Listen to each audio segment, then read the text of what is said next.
السلام علیکم دوستو، امید ہے کہ آپ سب خیریت سے ہوں گے۔ آج میں آپ سے ارطغرل غازی کے حوالے سے بات کرنے آیا ہوں کہ ارطغرل غازی کے 5 سیزن دیکھنے کے بعد ایسی کون سی چیزیں ہیں جو مجھے سیکھنے کو ملی ہیں، میں ایسی کون سی چیزیں جو میں محسوس کرتا ہوں کہ آپ لوگوں کے ساتھ شیئر کروں، تاکہ آپ لوگ بھی اس کو اپنی زندگی کے اندر ان چیزوں کو محسوس کریں کہ کیا واقعی ایسا آپ کی زندگی میں بھی ہے۔ تو سب سے پہلے میں بات کرتا ہوں کہ ارطغرل غازی دیکھنے کے بعد مجھے یہ اندازہ ہوا کہ کس طرح سے مسلمانوں نے اسلام کو پھیلانے کے لیے جدوجہد کی، انہوں نے کتنی قربانیاں دی۔ ہمیں اسلام تو پیدا ہوتے ہی مل گیا، ہمیں اس کی قدر ہی نہیں ہے۔ تو اسی وجہ سے قدر نہیں ہے کہ ہمیں پتہ نہیں ہے کہ اس کی اصل میں ویلیو کیا ہے۔ ہمارے آباء و اجداد نے جو ولی اللہ تھے، انہوں نے کس طرح سے اسلام کو بچانے کے لیے اپنی جانوں کے نذرانے پیش کیے۔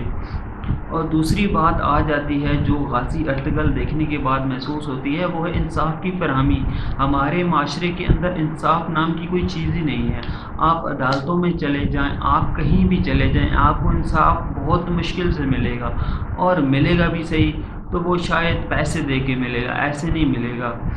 تو یہ چیز جو ہے ارطغرل غازی کے اندر آپ کو ملتی ہے کہ چاہے غریب ہو، چاہے حاکم ہو، چاہے محکوم ہو، چاہے کوئی بھی ہو، اس کو انصاف کی فراہمی یقینی بنائی جاتی ہے۔ اور یہی اصل میں ایک مسلمان کی نشاندہی کرتی ہے، اور کہ وہ قرآن اور حدیث کے مطابق اپنے فیصلے کرے اور لوگوں کو انصاف فراہم کرے۔ اس کے بعد جو چیز وہاں پہ نظر آتی ہے وہ ہے روایات۔ آپ دیکھتے ہیں کہ ہم خود کو ماڈرن کہلاتے ہیں کہ ہم ماڈرن ہو گئے ہیں، حالانکہ ہم ماڈرن نہیں ہوئے، بلکہ ہماری سوچ جو ہے وہ اتنی تنگ ہو گئی ہے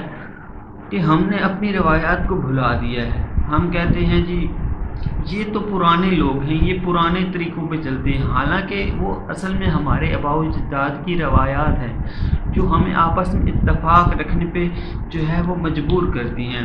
اس سے ہمارے اندر اتحاد ہوتا ہے، اور جب اتحاد ہوتا ہے کسی بھی قوم کے اندر تو وہ قوم زیادہ ترقی کرتی ہے، بوجود یہ کہ ہم جو ہے آپس میں ہی لڑے ہوئے ہیں اور یہ کہہ رہے ہیں کہ یار یہ ایسا نہیں ہونا چاہیے۔ ہم خود کو ماڈرن کہتے ہیں، آپ شہروں میں چلے جائیں، آپ کو اپنے پڑوسی کا نہیں پتہ ہوتا وہاں پہ، لیکن ہماری روایات ہم کیا سکھاتی ہیں کہ کسی کا دکھ ہو، درد ہو، خوشی ہو، غمی ہو، ہمیں اس کے اندر شریک ہونا چاہیے۔ اس کے بعد جو چیز سامنے آتی ہے غازی ارطغرل دیکھنے کے بعد وہ یہ ہے کہ ہم جو ہے اپنے صحابہ کرام کی واقعات سنتے ہیں، حضور پاک صلی اللہ علیہ وسلم کے جو معزز ساتھی تھے جیسے حضرت ابو بکر، حضرت عمر رضی اللہ تعالیٰ عنہ، تو وہ کس طرح سے جو ہے وہ ان کے ایمان مضبوط تھے۔ میں غازی ارطغرل کو دیکھتا ہوں، اس کے ایمان کے جذبے کو دیکھتا ہوں، اس کے جو ساتھی ہیں ان کو دیکھتا ہوں، کیونکہ ایک حقیقی کردار ہے، تو مجھے ایک سوچ آتی ہے کہ یار وہ آپ صلی اللہ علیہ وسلم اور ان کے ساتھی جو تھے ان کا ایمان کس طرح سے مضبوط ہوگا کہ وہ کس طرح سے وہ لڑتے ہوں گے، اور وہ تو ان کے سامنے تو دشمن تو کوئی چیز بھی نہیں ہوگا۔ جیسے ہم کہتے ہیں کہ وہ اپنے راستے سے کنکر ہٹاتے ہوئے جاتے ہوں گے، ایسے وہ اپنے دشمن کو صاف کرتے ہوں گے۔ ان کے ایمان کس طرح ہوں گے؟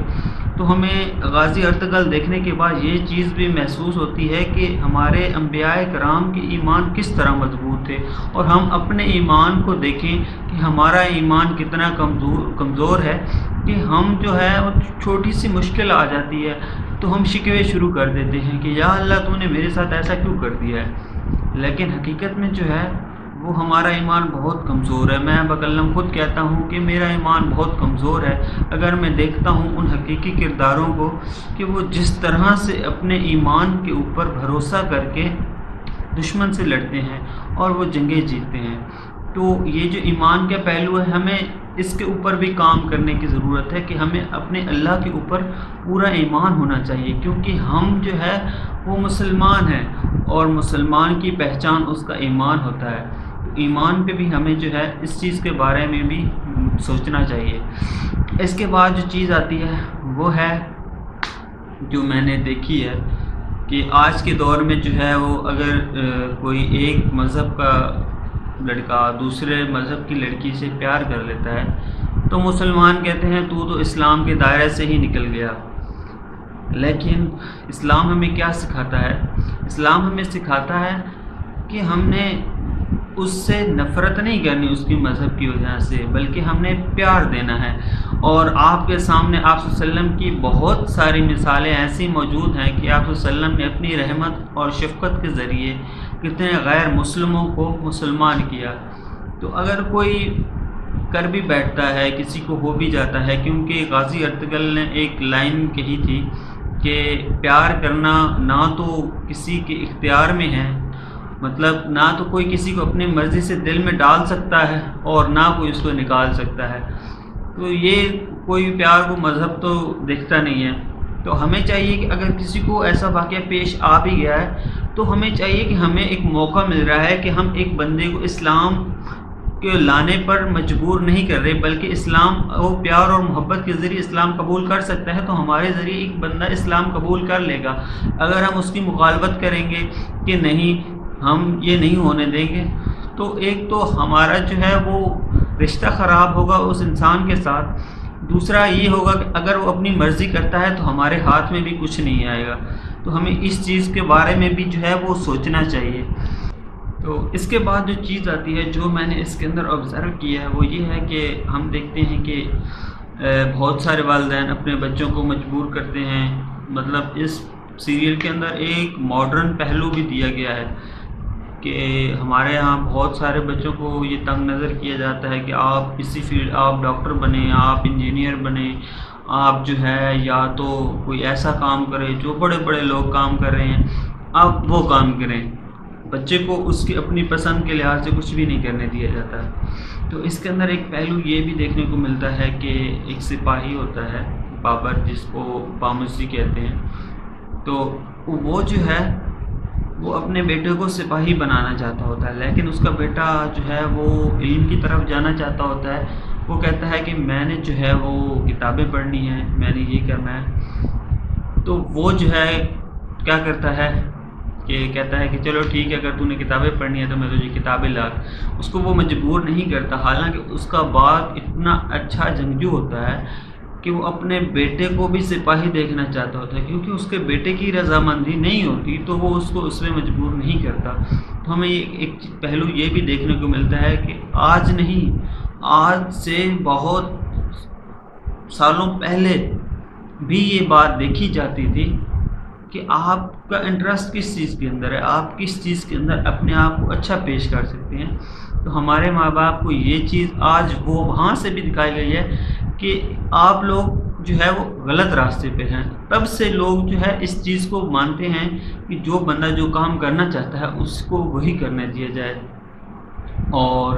ایٹ دی اینڈ میں آپ کو جو چیز بتانا چاہتا ہوں، جو سب سے زیادہ مجھے اس سیریل کے اندر وہ اس نے متاثر کیا ہے کہ ہم جو ہے اللہ تعالیٰ کے اوپر یقین نہیں رکھتے۔ اللہ تعالیٰ کے اوپر یقین رکھتے ہیں تو صرف تھوڑے سے ٹائم کے لیے، جب ہم خوشی میں ہوتے ہیں تو ہم اللہ کا شکر ادا کرتے ہیں، جب ہمیں کوئی غم میں مبتلا ہوتے ہیں یا کوئی ایسا ہوتا ہے تو ہم بے صبرے ہو جاتے ہیں، ہم شکوے شروع کر دیتے ہیں۔ تو اس سیریل کے اندر دکھایا گیا ہے کہ کس طرح سے مسلمانوں کے اوپر مشکلات آئیں اور کس طرح سے انہوں نے اللہ کے اوپر توکل کیا، اور جو لوگ اللہ کے اوپر توکل کرتے ہیں اللہ اس کا صلہ ضرور دیتا ہے۔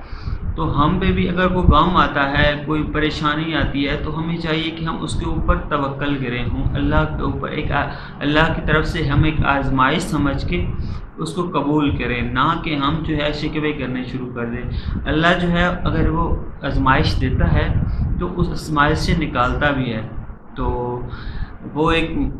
جو ہے قرآنی آیت کا مفہوم ہے کہ ہر مشکل کے ساتھ آسانی ہے۔ تو بے شک اللہ تعالیٰ کوئی آپ کے اوپر آزمائش ڈالتا ہے تو نکالتا بھی وہی ہے۔ ہمیں جو ہے صبر کا دامن اپنے ہاتھ سے نہیں جانا دینا چاہیے۔ تو امید ہے کہ آپ کو جو ہے غازی ارطغرل پسند آئے گا اگر آپ دیکھیں گے۔ اگر آپ نے دیکھا ہے تو امید ہے کہ آپ کو میری باتیں سمجھ آ گئی ہوں گی کہ واقعی آپ کو بھی یہ چیزیں محسوس ہوئی ہوں گی اس کے اندر۔ اگر آپ نے نہیں دیکھا تو میں آپ سے ریکویسٹ کرتا ہوں کہ آپ غازی ارطغرل ضرور دیکھیں، تاکہ آپ کو جو ہے وہ ان چیزوں کے بارے میں مزید جو ہے آگاہی ہو، اور آپ کو جو ہے اپنی حقیقی زندگی کے اندر ان چیزوں سے کچھ سیکھنے کو ملے۔ تو انشاءاللہ ملتے ہیں آپ سے نیکسٹ ویڈیو میں، تب تک کے لیے اللہ حافظ۔